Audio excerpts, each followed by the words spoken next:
Hi students, as in previous class, I have discussed about the two kinds of barriers to effective communication. I will continue the same part, that is barriers to effective communication. So already in previous session I have discussed about the two categories of barriers to effective communication. Then let us move for the third category of barriers to communication, that is organizational barriers. These are the barriers which are arising out of the factors which are within the organizational environment.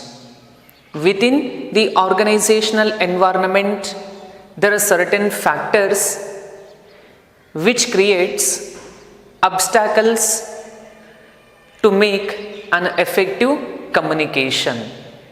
Let's see what are the organizational factors which creates obstacles or problems to make communication effective. So the first organizational barrier is organizational policy.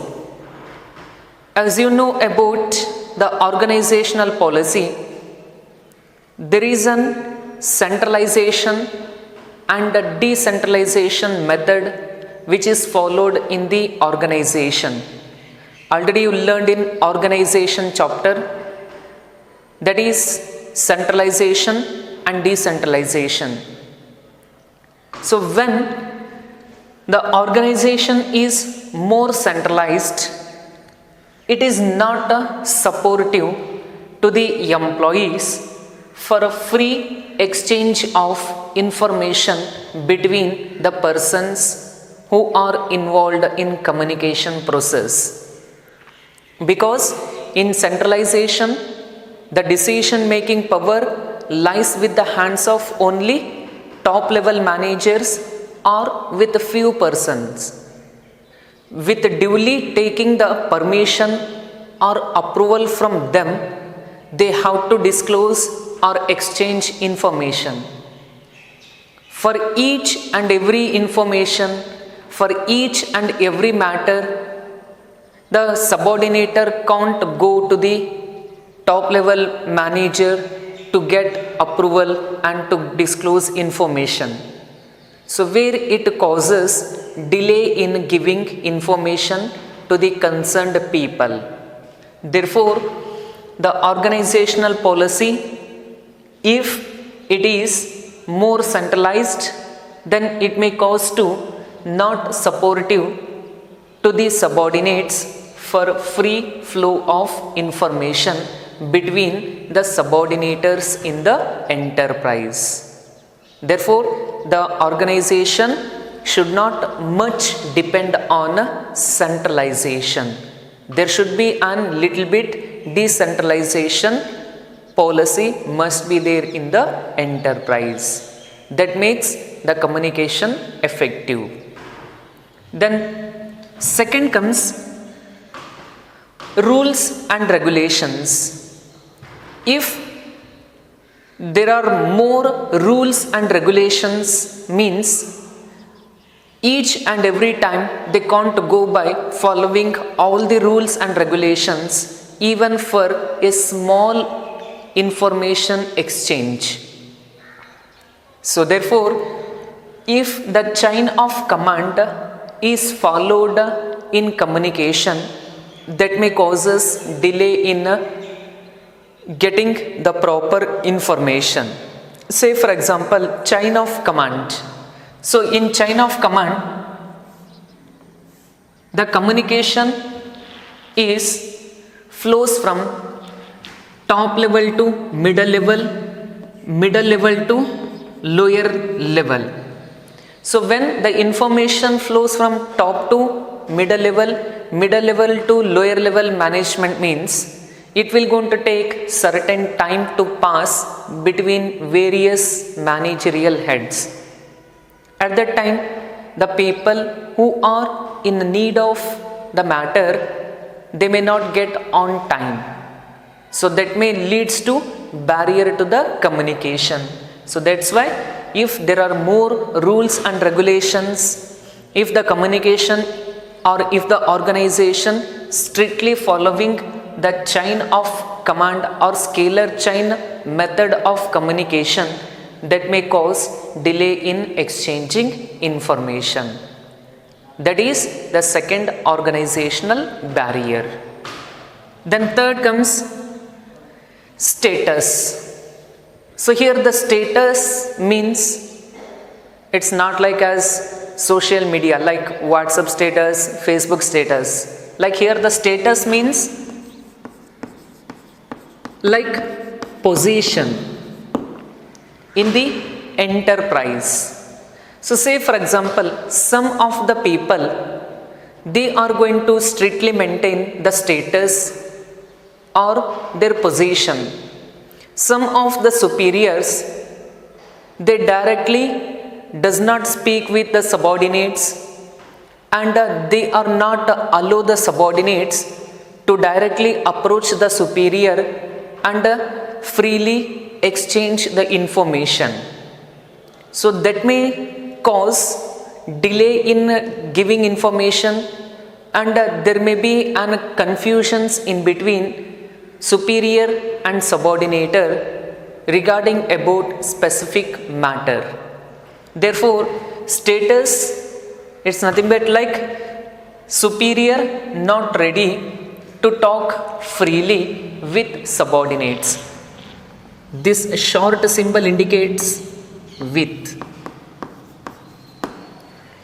So where some of the superior, they are not ready to talk freely with exchange of information with the subordinates.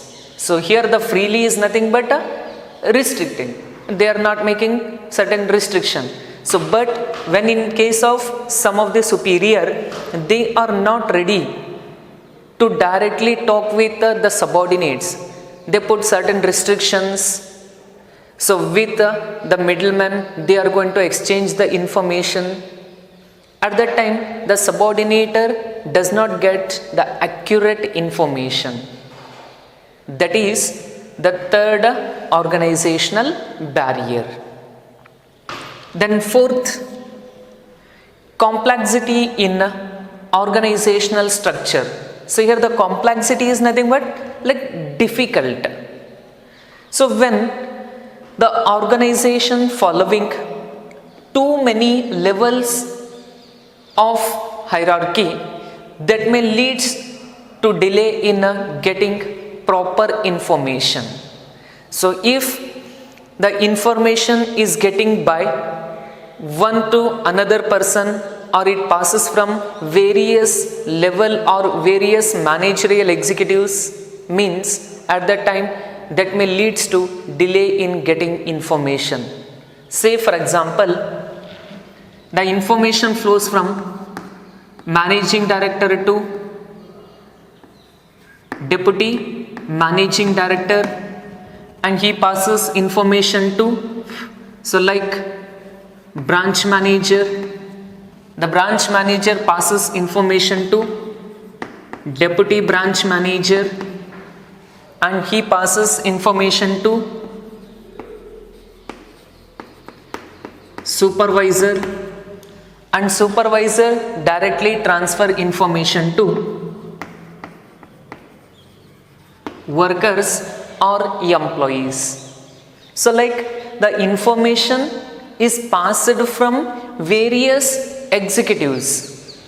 So where that may leads to delay in exchanging of information. So therefore, if the organizational structure is very lengthy or it is very clumsy, means the subordinator can get confusions and they can't able to get the information on time. That is the fourth organizational barrier. Then last, organizational facilities. So in this barrier, say for example, some of the employees or workers, they will not directly give information or directly give feedback or response to the immediate superior. They are going to convey information in other forms, means indirect form. So like dropping their suggestion in a suggestion box. So if they have any complaint, means directly they will not give complaint to the superior face to face, they will not going to talk.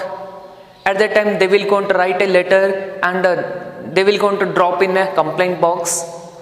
By that we can get the information. So when the company does not provided suggestion box, complaint box in the enterprise, means that time it will not helpful to the persons who is not directly speak with the superiors. Therefore, if the company is not providing facilities like a suggestion box, complaint box to the subordinator, means some of the employees, they may not able to give information to the concerned persons. So that is also become the barrier to the effective communication.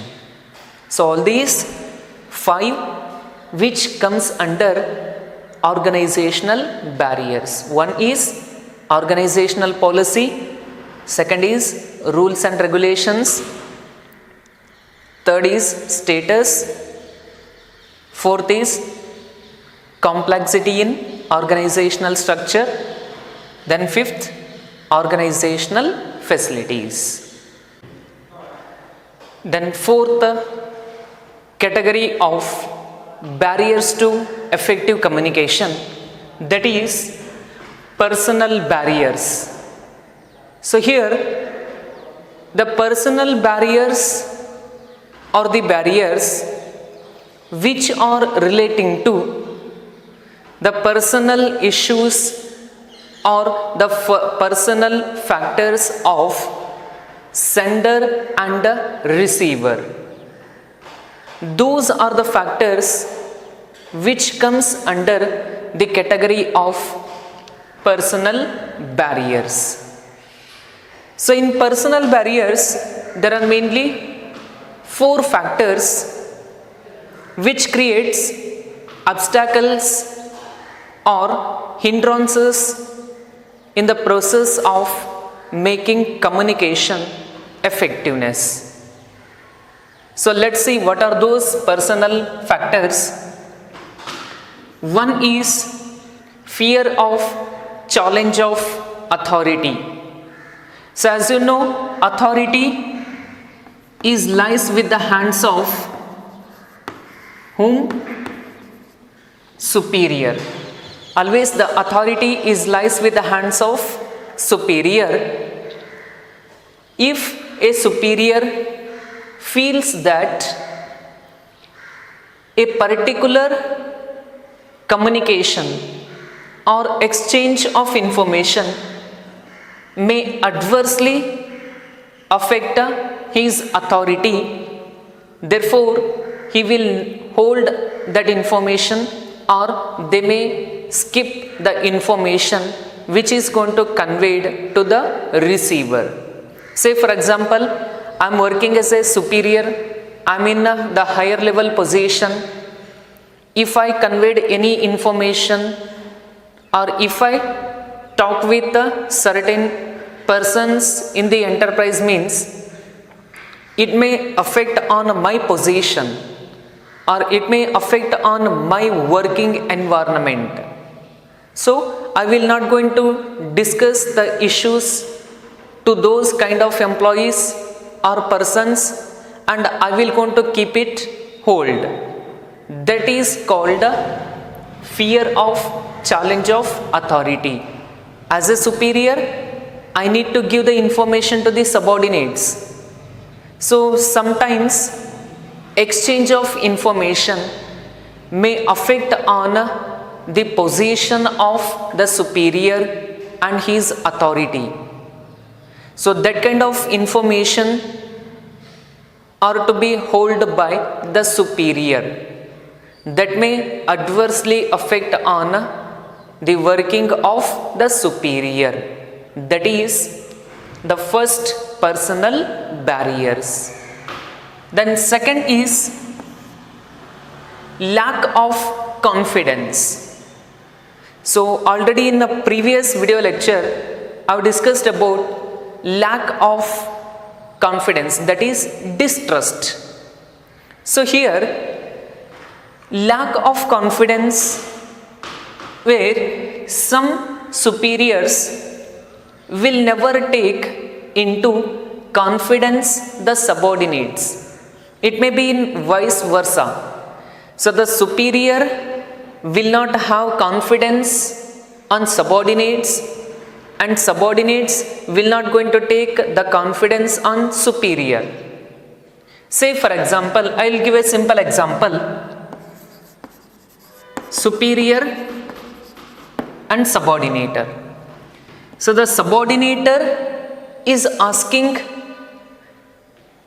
a request that increase the salary. So every year the subordinator is giving request to increase the salary, and the superior is giving, or he is replying that okay, they will speak with the management and they are giving the best, but it is not works out.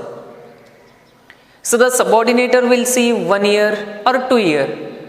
So after that, he will feel that the subordinator lose confidence on superior. So even though every year if I ask a request to raise the salary means the superior will not respond positively. So he will not have the confidence on superior.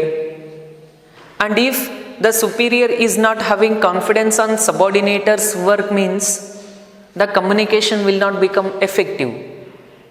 So therefore, there should be an mutual confidence between the superior and subordinates, that is sender and receiver. Then only the communication become effective. Then third is unwillingness to communicate. So unwillingness to communicate. In this barrier, some subordinates, they unwilling to communicate with their superiors on the fear that it may affect their interest. So say for example, I am the subordinate, I am an employee, and I am monitored and supervised by the superior. So sometimes I feel that if I give any information to the superior means it may affect on my working condition or my working environment.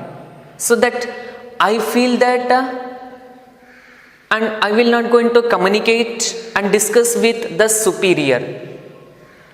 If I have an idea, so if I have an information, if I speak with the superior means I feel that my existence will be affected.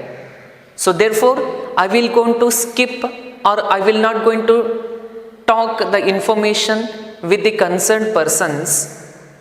That is comes under unwillingness to communicate. So say for example, response. Even you are working properly, you are finishing the work on proper time. If the superior is not responding anything on that matter, so you will feel that, so if I work completely, if I completed the work on span of time means there is no response from the superior, why should I speak, or why should I talk with the superior? So he hold that and he unwilling to communicate to the superior. So that's also one of the personal barrier of effective communication. Then last barrier is lack of proper incentive. Lack of proper incentive. So already you learned about the concept of incentives, financial incentives and non-financial incentives. At where you learned, in which concept you learned? Under the element of motivation. So here, lack of proper incentive, how it affects? If there is no reward, if there is no reward or there is no appreciation for the suggestions given by the subordinates, means the subordinator will not ready to communicate. Say for example, the employee has worked on time and he is effective and efficient in his work, means he is giving any idea, suggestions for improvement and betterment which is useful for growth of organization. You should receive that suggestion and you must appreciate that person, means that suggestion provider is going to feel very happy if you appreciate or if you provided certain incentives, means he will be very happy, and whenever you are facing the problem, they are freely give the information or they are freely give the suggestions without any obstructions. So if you are not providing any proper incentives, means that will going to affect on the working of enterprise. So therefore, if an employee has gave any good suggestion, means just you should appreciate them. So if you appreciate through orally, so the employee is going to feel very much better. So he will get psychological satisfaction that superior has appreciated me today. If any suggestion, means they may get an positive confidence on me and they will going to promote me to the higher position. So like that their thinking also increases and their suggestion is also good and it will improve the company performance. If there is any no reward, why the employee is going to give the response or good suggestions? He will keep quiet. So that is not a good sign of effective communication. So therefore, lack of proper incentive is also comes under personal barriers. All these 4 points which comes under the barrier to the effective communication under the category of personal barriers. Which are those? Fear of challenge of authority, lack of confidence, unwillingness to communicate, and lack of proper incentives. These 4 comes under personal barriers. This is about the entire concept, barriers to effective communication. So this is very important concept. It may ask in your annual examination. So how many categories of barriers to effective communication? There are mainly 4 categories. One is semantic barriers, second is psychological barriers, then third is organizational barriers, then fourth is personal barriers. So in each and every category of barriers to communication, we have certain factors. Do make a chart, and by making the chart, so it is very easy to understand how the barriers may affect on making communication effective. This is about the concept barriers to effective communication. Thank you.